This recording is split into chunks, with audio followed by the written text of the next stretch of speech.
Muito bem, Sérgio. Foi aqui, né?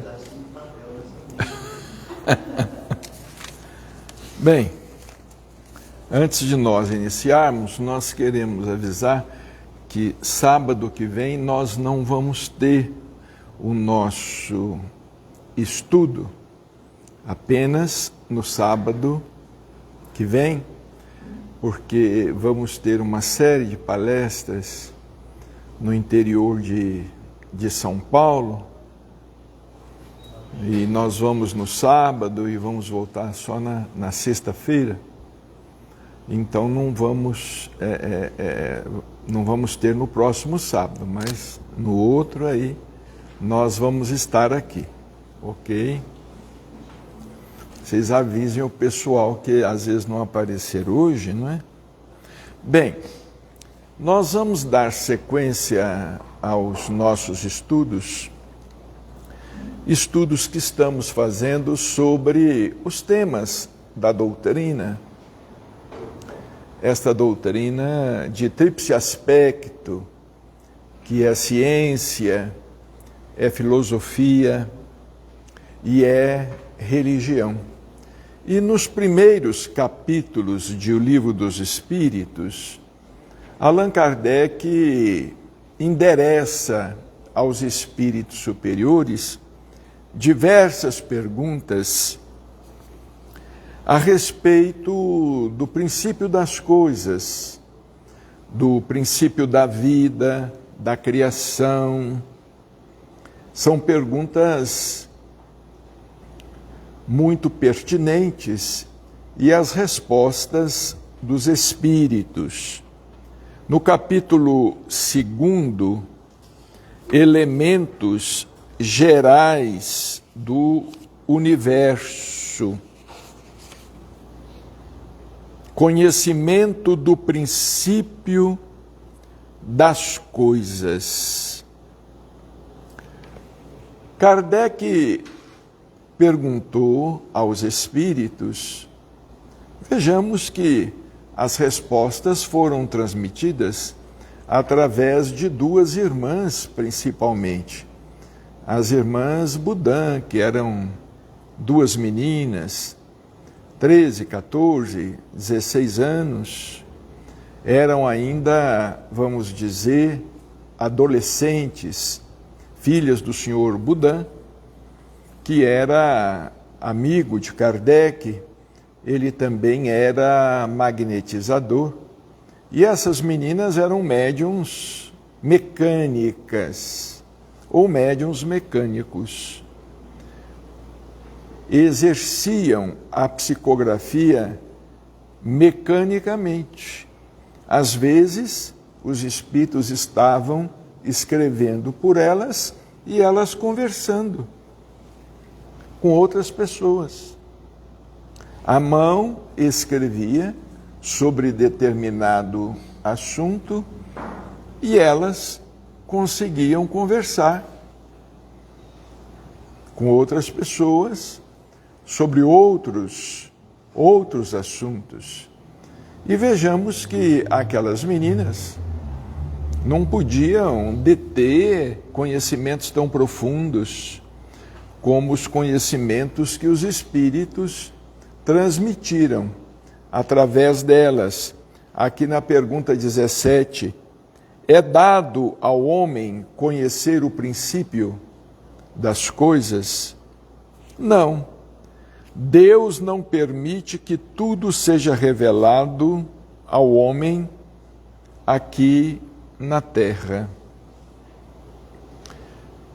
Então vejamos, nós estamos aqui numa condição ainda em um mundo de provas e expiações, e estamos sujeitos às circunstâncias, estamos sujeitos ao que acontece em um mundo de provas e expiações.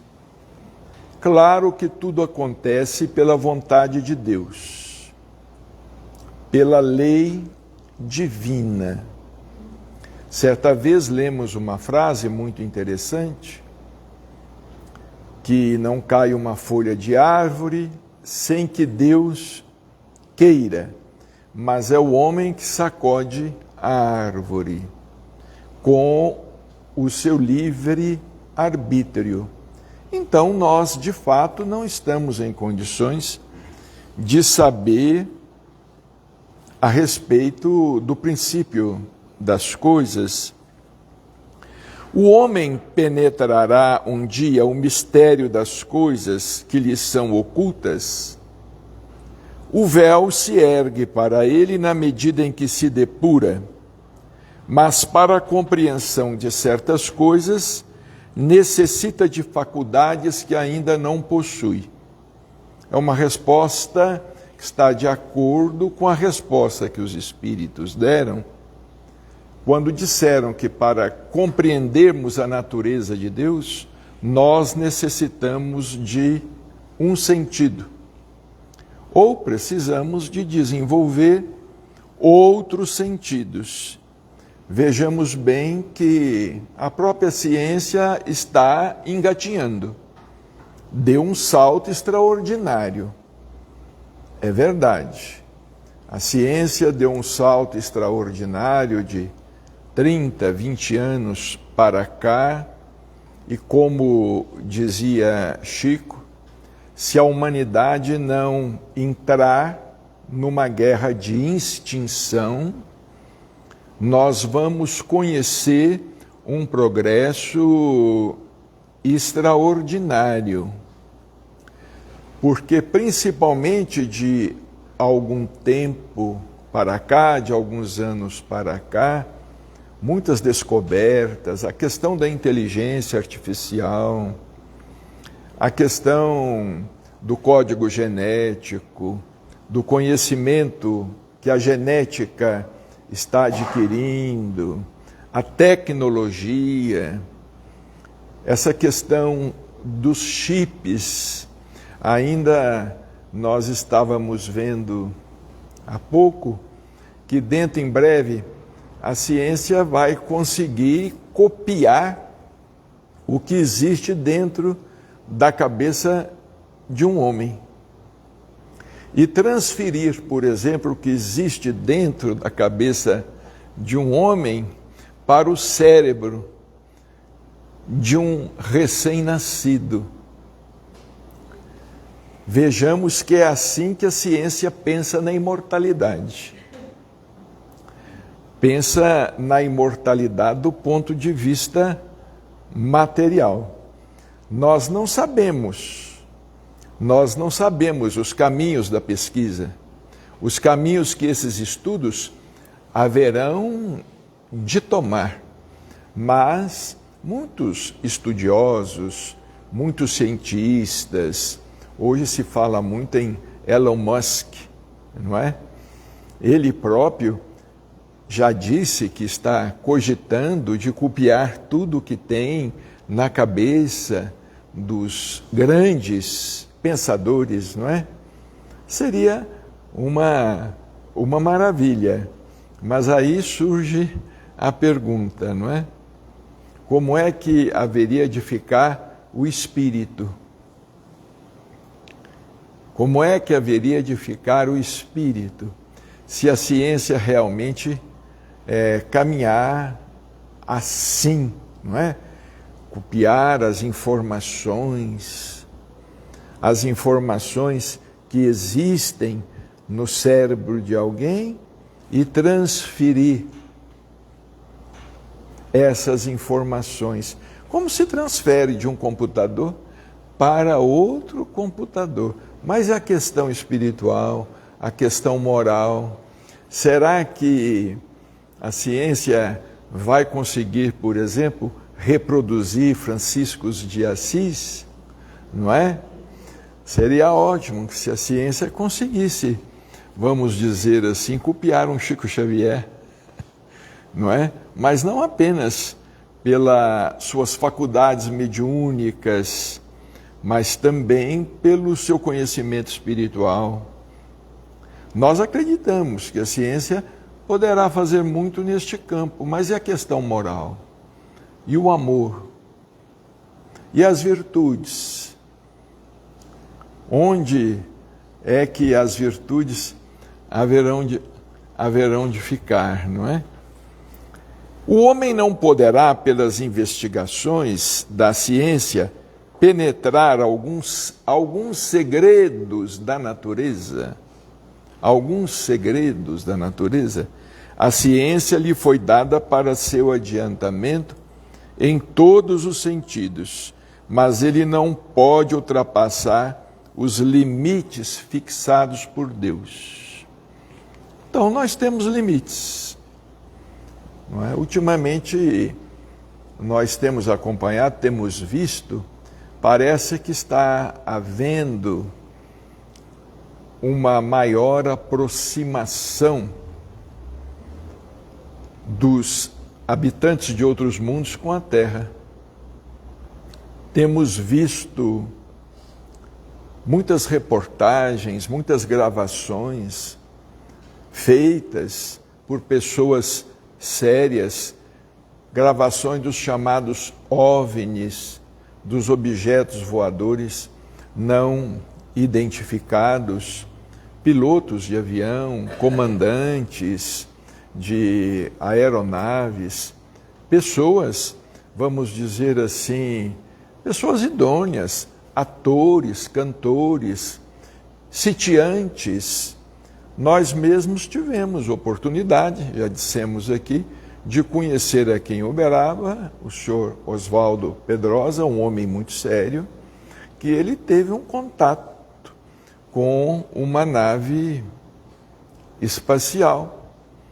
E ele escreveu um livro muito sério a respeito. Ele conhecia muito física, Oswaldo Pedrosa já desencarnou. Ele conhecia física, matemática, e ele teve a oportunidade de conversar com esse, vamos dizer, comandante dessa nave espacial. E esse comandante conversou com ele em termos de física e de matemática, de geometria. E isto está em um livro publicado por ele, que, segundo ele, foi requisitado até pela aeronáutica à época, não é?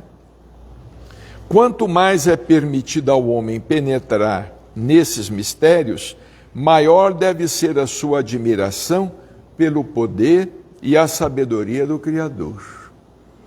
Mas seja por orgulho, seja por fraqueza, sua própria inteligência o torna frequentemente joguete da ilusão.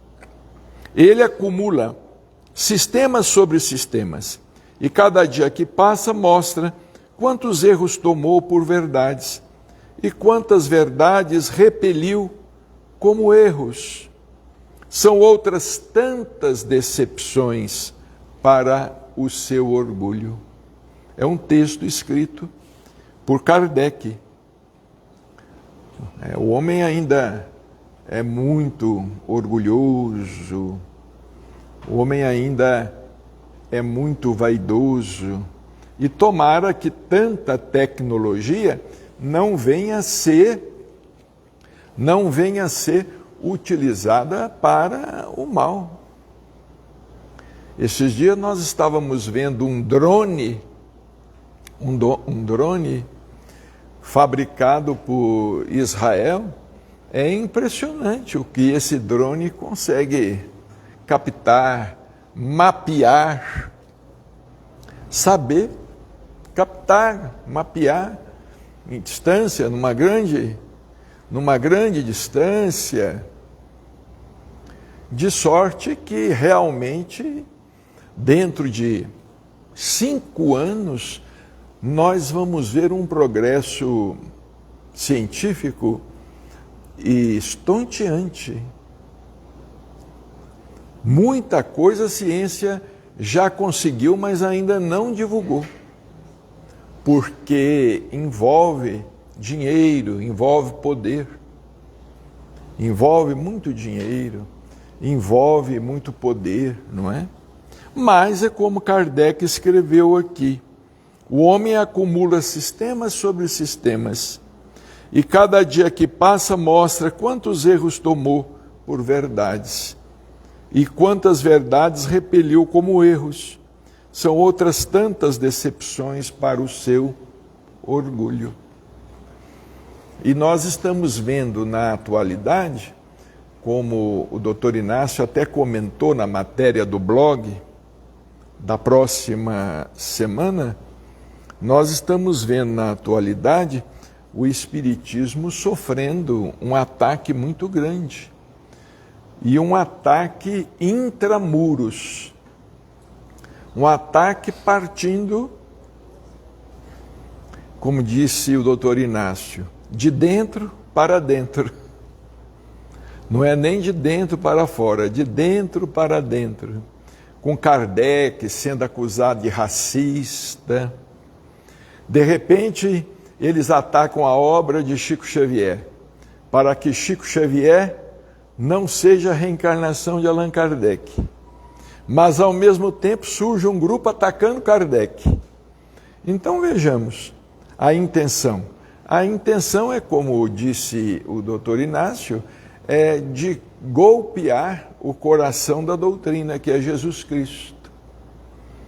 A intenção é realmente a de promover a perturbação, a conturbação, porque hoje, infelizmente, nós observamos pela internet pessoas criticando a obra de André Luiz, criticando Emmanuel, e se dizem espíritas. Nós não acreditamos que sejam.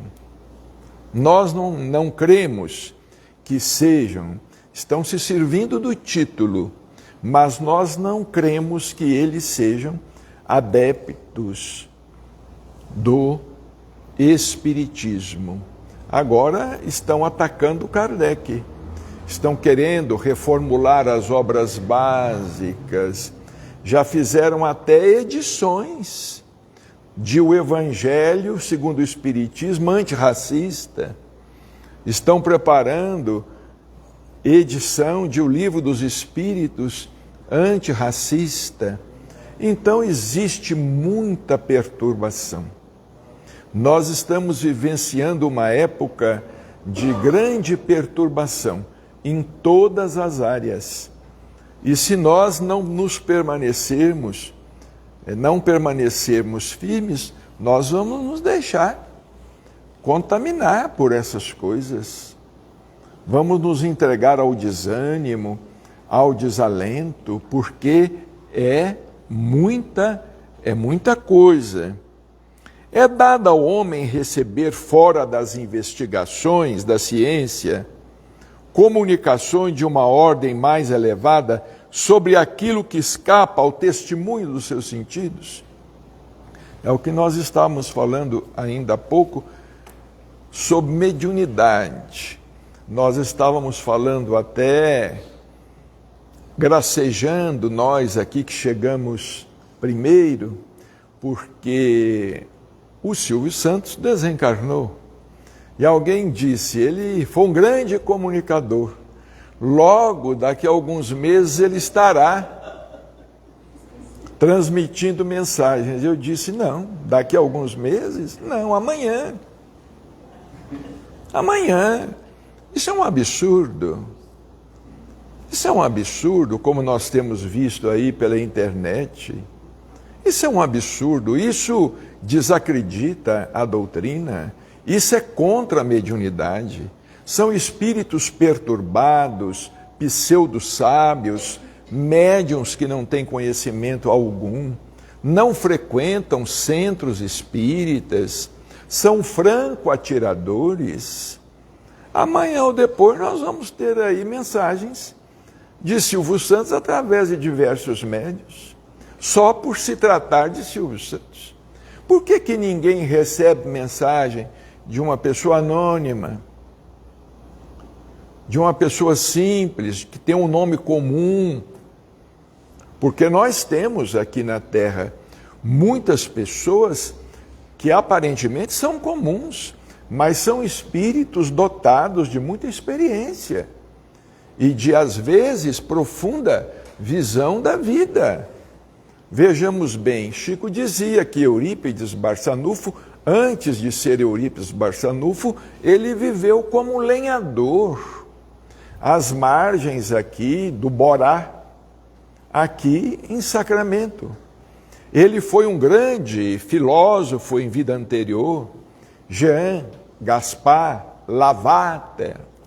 Ele era reencarnacionista, mas nos disse Chico, certa vez, conversando conosco, que Lavater, ele veio reencarnar como lenhador, aqui mesmo no Triângulo Mineiro, para descansar a cabeça e para conhecer a utilidade das plantas.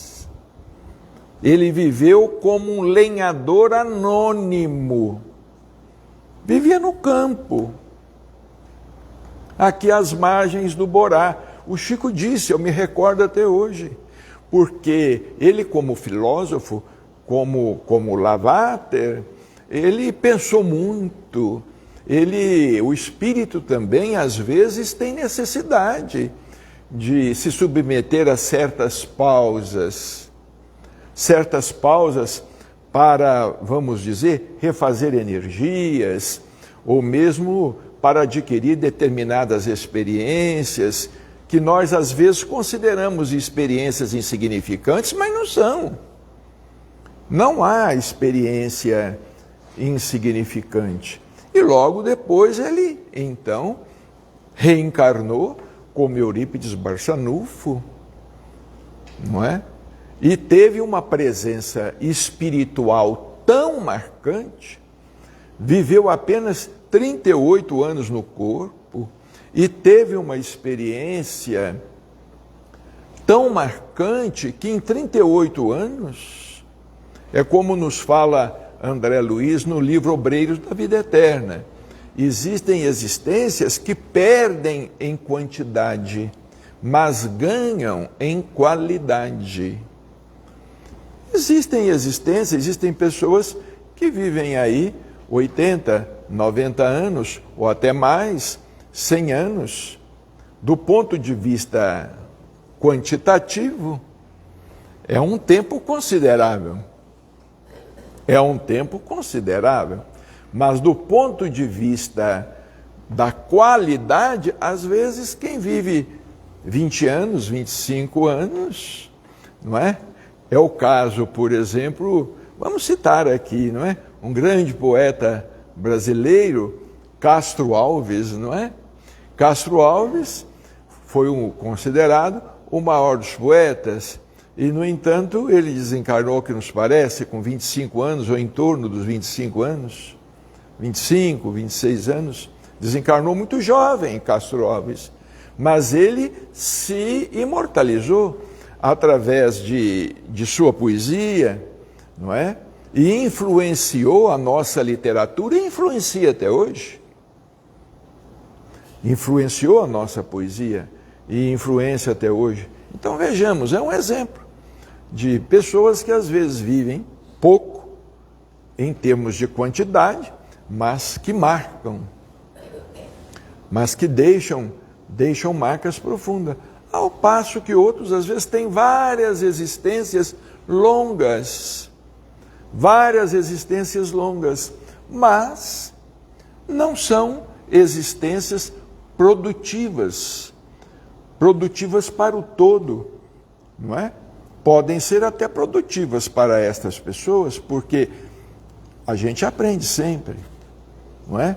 Alguma coisa a gente sempre aprende, não é? Mas deixam de ser produtivas.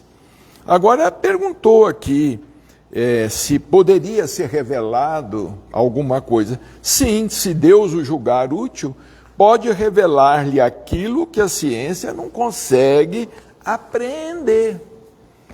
Eu me recordo de uma pergunta que foi feita a Chico Xavier no Pinga Fogo, não é? Vejamos. No Pinga Fogo perguntaram a Chico Xavier por que ele não recebia os grandes cientistas, ele não recebia mensagens dos grandes cientistas e dos grandes pensadores, não é? Chico recebeu, sim, mas eles queriam revelações. Em Pedro Leopoldo, ele recebeu mensagens de muitos cientistas, muitos pensadores, como está num livro muito importante, Notáveis Reportagens de Chico Xavier, não é? É um livro que sintetiza as reportagens que foram feitas por um jornalista na época muito famoso, Clementino de Alencar. Clementino de Alencar, do jornal Globo do Rio de Janeiro, ele submetia Chico a vários testes no campo mediúnico. Ele fazia perguntas a Emmanuel em inglês e Emmanuel respondia. E fazia em outros idiomas, Emmanuel respondia. Até que um dia ele fez a Emmanuel uma pergunta em alemão. Certamente, Emmanuel viu que aquilo não teria fim, não é? Emmanuel simplesmente disse que não detinha o conhecimento da língua, porque nós achamos que os espíritos conhecem todos os idiomas. Emmanuel disse: eu não detenho o conhecimento da língua, eu ainda não possuo a onisciência, disse Emmanuel. Quer dizer, eu ainda não possuo o conhecimento de tudo. Onisciente só Deus. Onisciente, o mais onisciente, espíritos de uma hierarquia que nós nem supomos que possa existir. Que nós supomos, né, que possa existir. Então, no Pinga Fogo foi perguntado a Chico à época por que ele não recebia. Aí Chico respondeu assim: eu fico me perguntando se aqueles espíritos, se esses espíritos, por sua vez, também não eram médiuns. E se eles também não estavam recebendo inspirações de outras entidades, não é? Isso é perfeitamente possível. Quantos poetas, quantos literatos, quantos descobridores, quantos inventores dormiram e depois acordaram com certas ideias na cabeça e colocaram essas ideias em ação. Certamente estiveram com outros espíritos durante o sono, não é? Ou eles próprios foram instruídos, sim, durante o sono, para depois inventarem, criarem. Isto é perfeitamente possível. Agora, nós queremos tudo, né? Nós queremos, vamos dizer assim, tudo pronto, não é? Nós na Terra queremos tudo pronto. Se os espíritos estão aí, mas os espíritos que estão conosco, os espíritos que a nossa cabeça é capaz de aguentar e de oferecer sintonia, são espíritos comuns. São espíritos comuns. Por exemplo, eu não tenho nenhum conhecimento maior a respeito de química, a respeito de qualquer tecnologia avançada. Se o espírito vier se comunicar por meu intermédio com um assunto deste, ele não vai conseguir nada. Ele não vai conseguir nada. A não ser que seja vida mecânica. Mecânico de automóvel, né? Mecânico de caminhão, mecânico de trator, porque eu conheço muitos médios mecânicos, consertam trator, consertam automóveis, caminhões, carros, são excelentes mecânicos, mas os médiuns propriamente mecânicos são raros.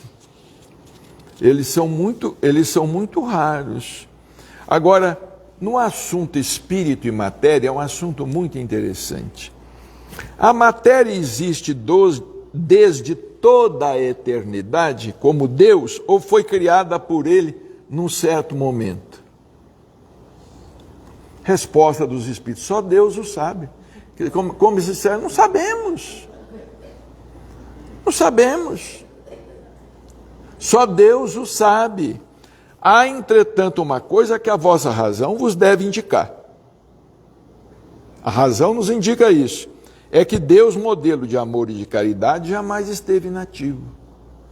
Qualquer que seja a distância que possais imaginar o início da sua ação, podereis compreendê-lo um segundo na ociosidade? Quer dizer, Deus sempre esteve criando. Ele é o Criador. Ele é o Criador. Como disse Jesus, meu Pai trabalha. E eu também tenho trabalhado, não é? Essa história de que Deus descansou no sétimo dia, houve razão de ser durante uma fase evolutiva da humanidade, não é? Teve razão de ser numa fase evolutiva da humanidade, mas hoje nós sabemos que é uma figura, não é?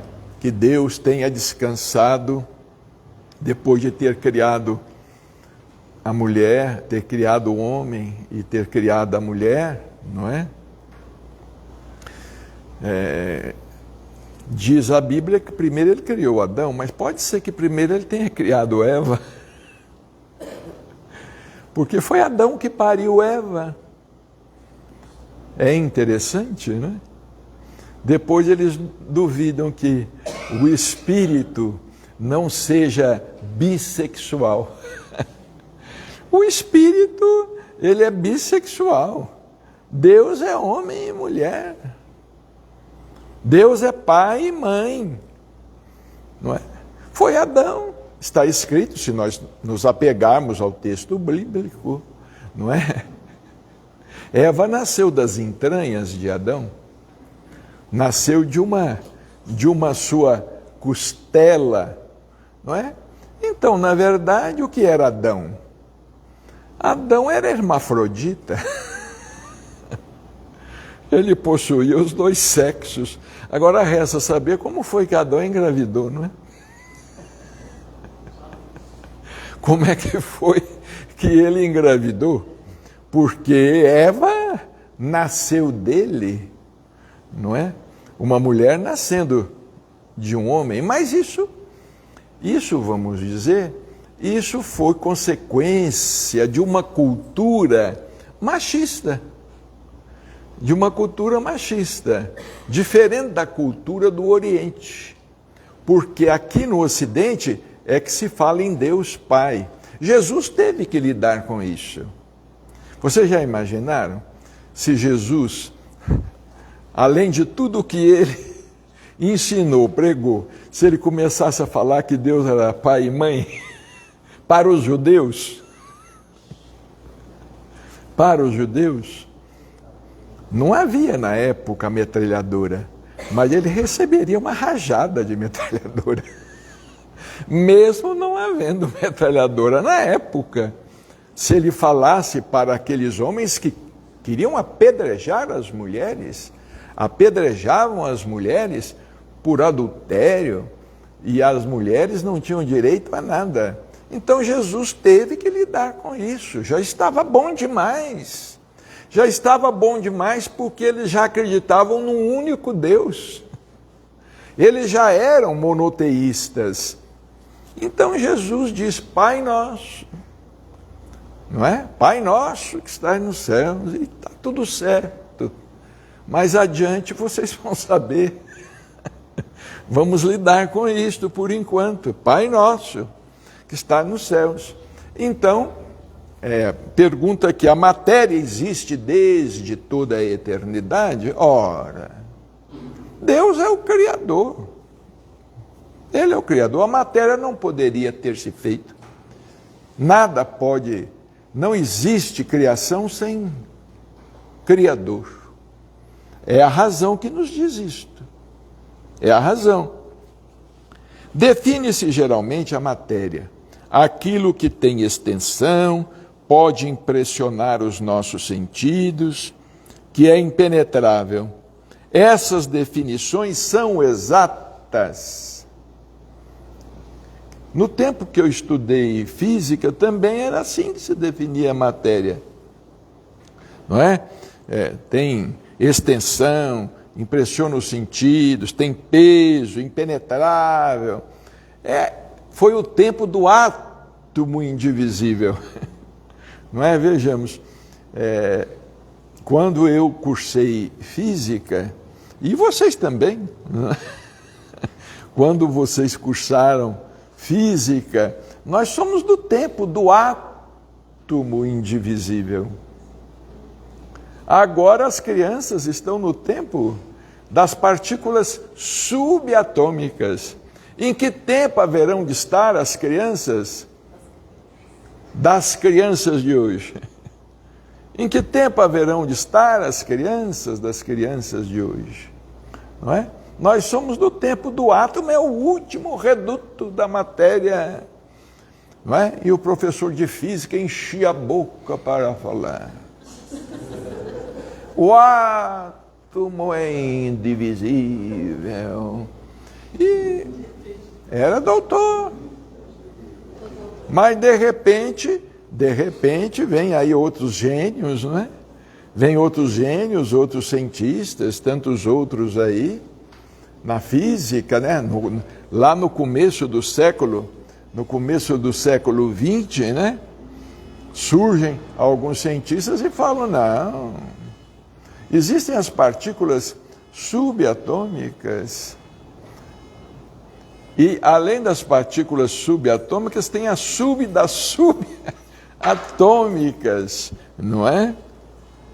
Então vejamos, do vosso ponto de vista são exatas, porque não falais senão daquilo que conheceis.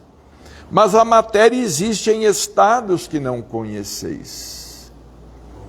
Ela pode ser, por exemplo, tão etérea e sutil que não produz nenhuma impressão nos vossos sentidos. É por isso que mesmo os espíritas têm dificuldade de entender o mundo espiritual, que ainda é matéria. Que ainda é matéria. Mesmo os espíritas têm dificuldade de entender um mundo espiritual que ainda é constituído de matéria. Entender um corpo, que é o perispírito, que os espíritos chamaram de semimaterial, o corpo etérico, etc., não é? Tem dificuldade de aceitar. De aceitar, por exemplo, a existência de cidades no mundo espiritual, como o nosso lar, que é um exemplo clássico, não é? E eles falam, muitos espíritas falam, na concordância universal do ensino dos espíritos. Mas nós precisamos dizer que antes de Chico Xavier e André Luiz, vários outros espíritos, através de outros médiuns, antes que o espiritismo fosse codificado. Por exemplo, Emanuel Swedenborg, que era sueco, falava a respeito de cidades no mundo espiritual. Agora, como ele tinha uma formação católica e uma formação também, vamos dizer, evangélica, era muito comum, não é? A pessoa às vezes nascer numa determinada religião e depois se converter aqui no Ocidente, ou a pessoa era católica ou a pessoa era protestante da Igreja Reformada, era membro da Igreja Reformada.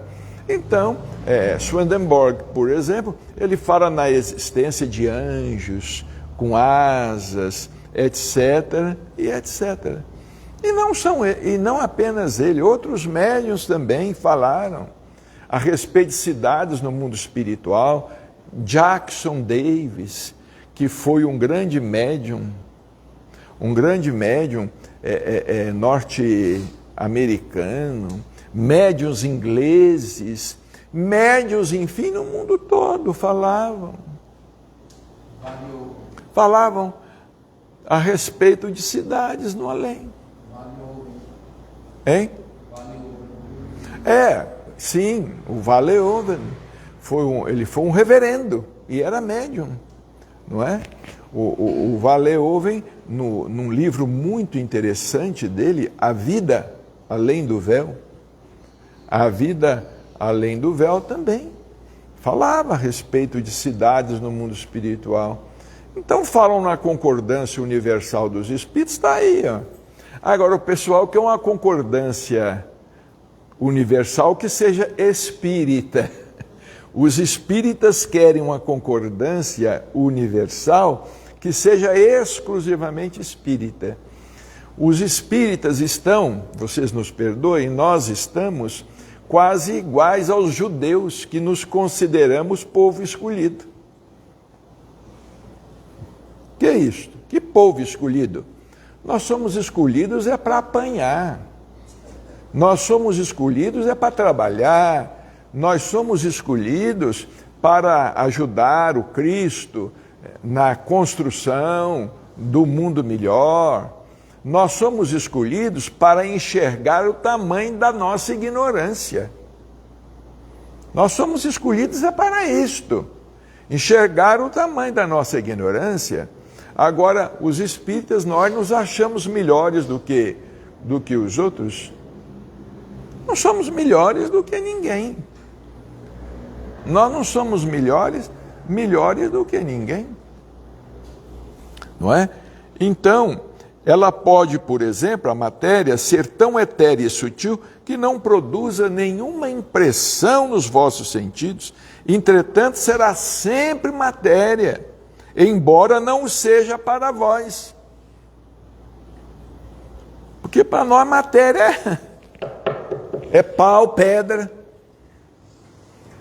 O que não é pau, não é pedra, não é osso, não é matéria. Por exemplo, a gente enxerga o vento, e é matéria. E a matéria. Nós enxergamos os elementos químicos? Não. Quem é que enxerga uma partícula de oxigênio? Não é? No entanto, nós estamos inalando matéria. Inalando matéria, partícula de oxigênio. Ninguém enxerga isto, não é? Tem um punhado de coisa que nós não conseguimos detectar com os nossos sentidos, que é a matéria. A matéria existe em estados desconhecidos para nós. Por exemplo, Sir William Crookes, que foi um sábio inglês, ele pesquisou durante 3 anos consecutivos as materializações de um espírito, Kate King, através de Florence Cook, que era uma jovem, notável médium de materialização, notável médium de efeitos físicos. William Crookes, ele descobriu o 4º estado da matéria, que é o estado radiante, porque até então se aceitava apenas a existência da matéria em 3 estados, não é? Sólido, líquido e gasoso. Nós também somos desse tempo. Nós somos desse tempo em que aprendíamos no colégio. A matéria possui 3 estados: sólido, líquido e gasoso. Olha, quanta coisa nós aprendemos que já deu um salto fenomenal. E o pior é que nós não nos atualizamos e ficamos com os professores de 50 anos atrás. Ficamos no nosso subconsciente, nós ficamos com esses conceitos, não é? Por exemplo, se hoje nós entrarmos na internet e se nós nos dispusermos a estudar as novas conquistas no campo da física, da química, e da biologia, da genética, nós vamos ficar pirados. Nós não vamos dar conta de acompanhar.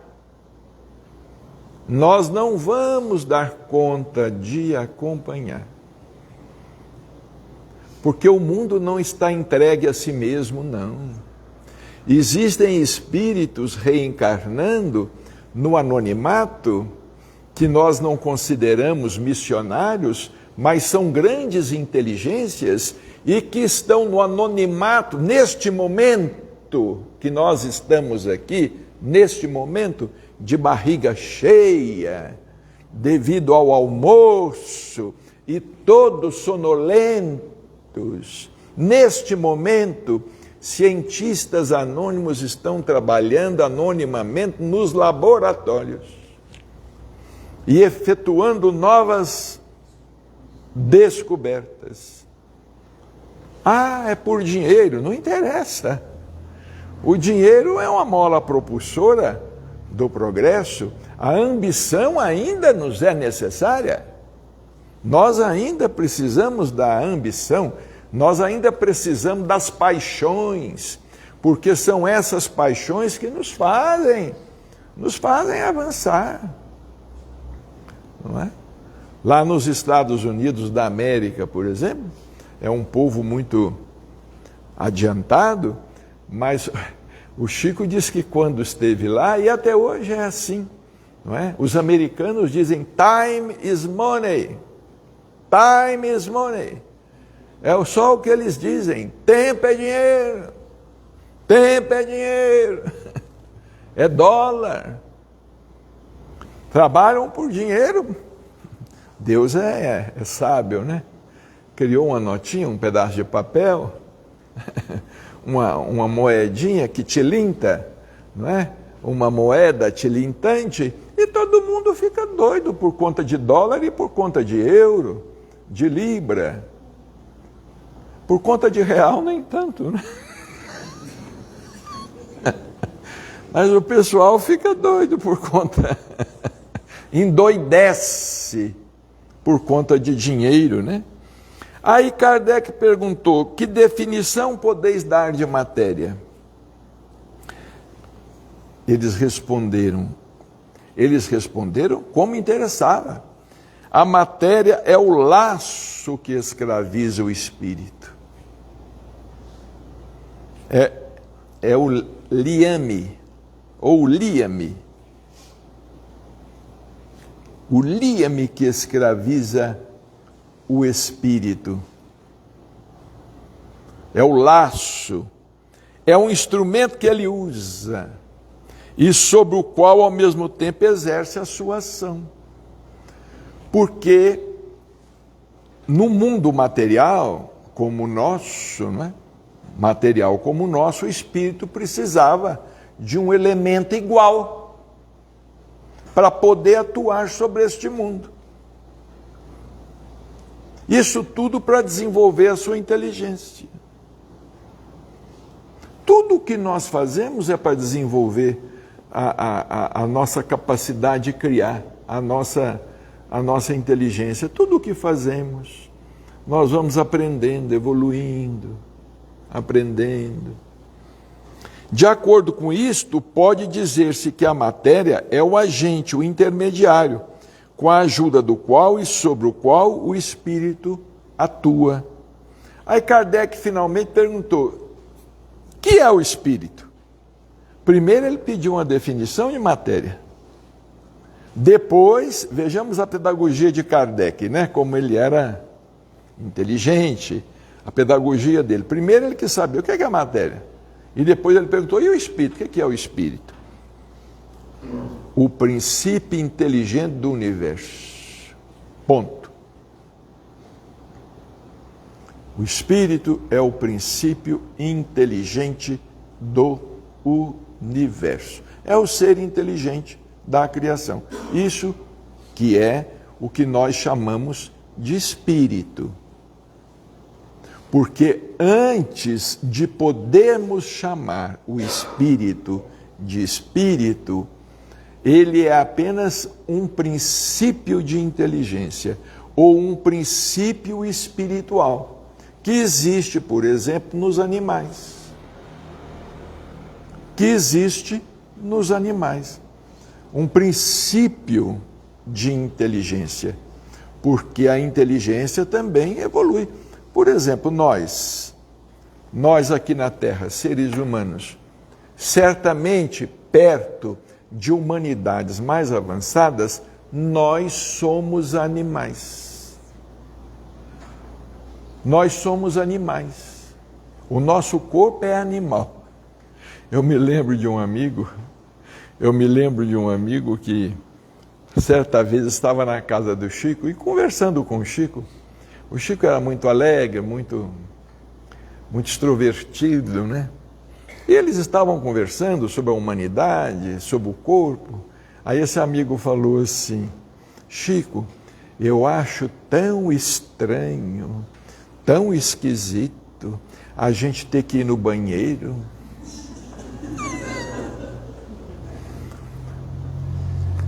Porque cavalo não vai no banheiro porque não tem banheiro.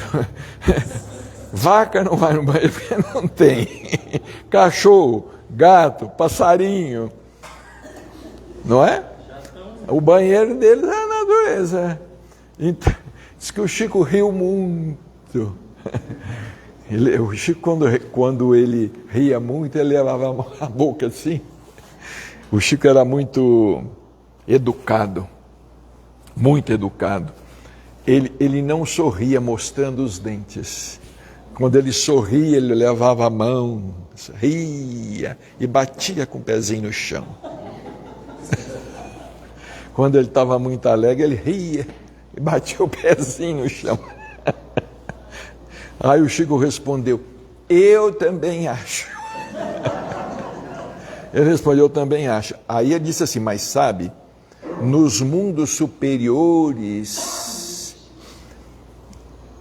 as criaturas só expelem líquidos. Nos mundos superiores, o Chico disse, só expelem líquidos. Daí nós podemos deduzir que nos mundos mais altos e mais altos, talvez, nem líquidos, não é? Só luz. Luz, não é? Energia. Se alimentam de luz, de energia, não é? É natural. É natural que seja assim. Então, Kardec, só para encerrar, perguntou em seguida, qual é a natureza íntima do espírito? Nos recordemos que ele já quis saber qual que era a natureza íntima de Deus, né? Agora ele perguntou, qual que é a natureza íntima do espírito? Aí os espíritos responderam, não é fácil analisar o espírito na vossa linguagem. Para vós ele não é nada, porque não é coisa palpável, mas para nós é alguma coisa. Pronto, passa a régua. Para vós não é nada, mas para nós é alguma coisa. Ficai sabendo, nenhuma coisa é o nada, e o nada não existe. Nenhuma coisa é um nada. Toda coisa é alguma coisa. Toda coisa é alguma coisa. Porque o nada não existe. E aqui vai um desafio, né, para nós todos. Quem é que consegue, pelo menos pelo pensamento, conceber o nada? Se alguém conseguir, pelo pensamento, conceber o nada, defina agora. Defina agora. Se alguém fizer isso, as portas do sanatório espírita estão abertas. Doutor Inácio não está lá, mas tem outros. As portas continuam abertas. Então nós vamos encerrar por aqui. Hoje, na semana que vem, recordando, nós não vamos ter reunião, porque vamos estar fazendo, acho que 5 palestras fora. E o Sérgio vai encerrar para nós com uma música.